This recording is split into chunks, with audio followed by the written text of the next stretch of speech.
حضور علیہ الصلوۃ والسلام نے ارشاد فرمایا، گزارے کے رزق کے حوالے سے ایک قابل رشک حدیث ہے۔ میں یہ حدیث بہت دیر سے پڑھی، کاش کہ میں اس حدیث کو بچپن میں پڑھ لیا ہوتا۔ حضرت ابو امامہ رضی اللہ تعالیٰ عنہ روایت کرتے ہیں، یعنی نبی صلی اللہ علیہ وسلم حضور علیہ السلام سے مروی ہے، قال اغبط اولیائی اندی لمؤمن خفیف الحاظ ذو حظ من الصلاۃ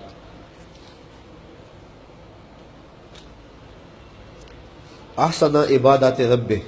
واطاعہ فی السر وکان غامدا فی الناس لا یشار الیہ بالاصابع وکان رزقہ کفافا فصبر علی ذلک ثم ناقض بیدہ فقال اجلت منیتہ قلت بواکیہ قلت تراثہ، رواہ احمد و ترمذی و ابن ماجہ۔ حضور نے فرمایا، حضرت ابو امامہ الباہلی سے روایت ہے،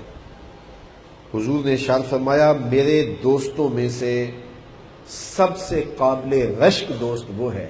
جس پر بوجھ بہت تھوڑا ہے، اس کا سامان زندگی بھی بہت تھوڑا ہے، لیکن نمازیں بہت ساری ہیں، اس کے پاس اتنی فرصت ہے، سویر شام دوپہر نمازیں ہیں، سجدے ہیں، دنیا کے معاملات اس کے بہت تھوڑے ہیں۔ احسن عبادات ربہ واطاعہ فی السر، وہ اللہ کی عبادت سونے طریقے سے کرتا ہے اور اللہ کی فرما برداری کرتا ہے چھپ کے،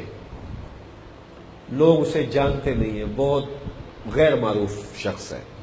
وَقَانَ غَامِدًا فِي النَّاسِ، وہ لوگوں کی نظروں سے پوشیدہ رہتا ہے،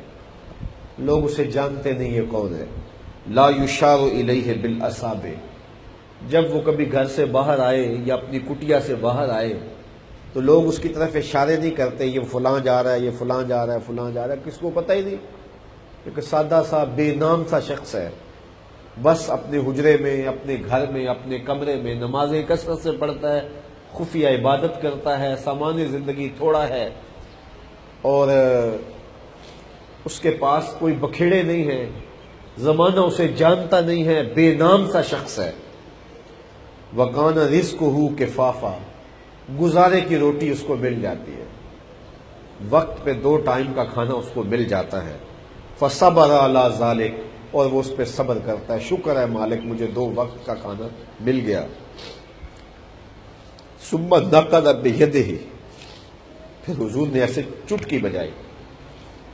فقال، اور فرمایا، اجلت منیتہ، اس کو موت بھی ایسے ہی آئی، اس کو موت بھی ایسے ہی آئی، لمبی زندگی بھی نہیں جیا۔ قلت بواکی ہے،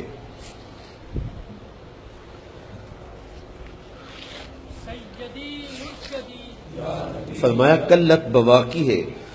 اس پر رونے والے بھی تھوڑے ہی تھے، نہ اس کے زیادہ بچے تھے، نہ اس کے زیادہ ملنے والے تھے، نہ اس کے زیادہ دوست تھے،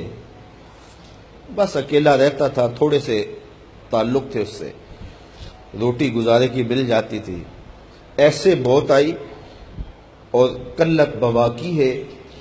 اور اس کے پیچھے رونے والے بھی بہت تھوڑے تھے۔ قلت تراثہ، اور جب اس کے اثاثے دیکھے گئے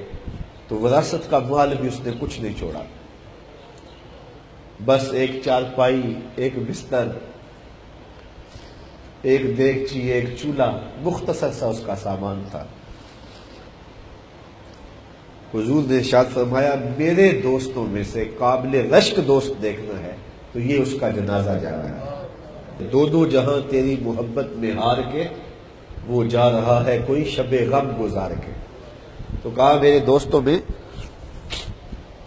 سب سے قابل رشک دوست یہ ہے۔